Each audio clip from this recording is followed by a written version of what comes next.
really start splitting that army in half. This is a very sloppy play by Eviside right now. I like it. He really needs to get this Southern Immortal coming. He needs to force field the bottom of the ramp, not the top. He has no sentries right now. Not looking good. This might be GG. Right now. He needs to pull back Chrono that's Immortal and he needs to pull probe. There you go. Pull into probes. Uh-oh. There we go. He does use the blink effectively. Yeah, he needs to get the probes back. He needs to get a sentry right now, or he is in deep trouble. If he does not, it looks like he does not have enough for a sentry. So yeah, nothing for anything. He's gonna have to sit this one out. This is very rough right now. See, this is why that 5-gate does work after a little. I mean, it never works. Technically speaking, it should basically have the defensive Protoss player should have a lot of immortals right now, like 3 or 4, to defend us off, and the 5-gate would fail. But if you do catch the Protoss player off guard like this, then that 5-gate turns into just even more pressure. It looks like he's trying to out-micro it, keeping that Colossus protected. Uh-oh, looks like that Zell's going to start taking damage. He does warp in additional Stalkers, but he is having a really bad time right now. It looks like you're starting to see why this 5-gate is impossible. 5-gate it is impossible to do. You do not have the resources to do a 5-gate.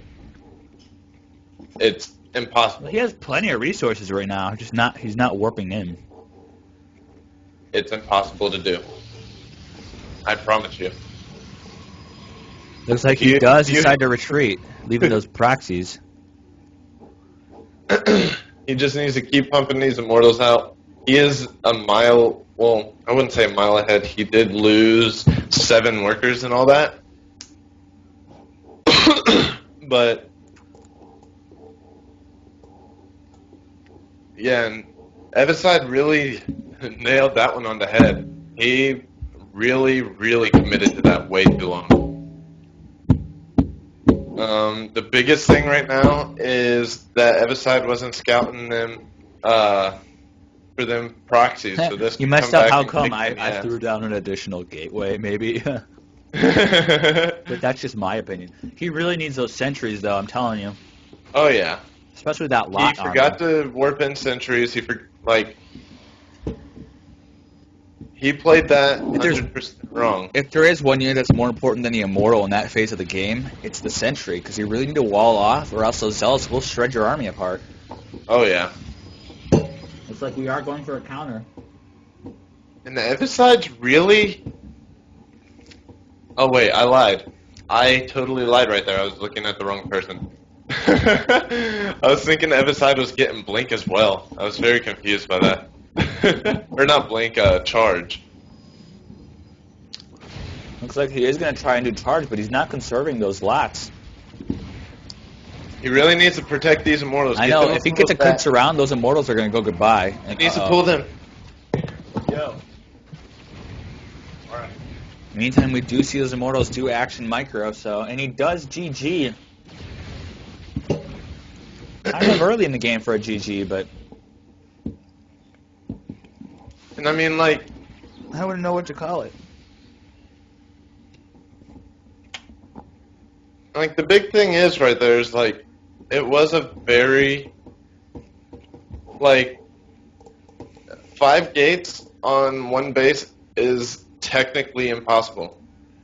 You physically, if you hit your weapons and stuff, you do not have the resources for it. So, in general, he was behind that whole game, and really, shoot, I forget his name, Eviside, really played, he didn't do the best that he could in the engagement. He lost a lot. He lost his first Immortal, he lost his sentries, stuff like that, but... In other words, this game did kind of suck because looks like the Eviside did have you poor micro, and the other Protoss player did do a shit build, so... That short thing said, frankly, there you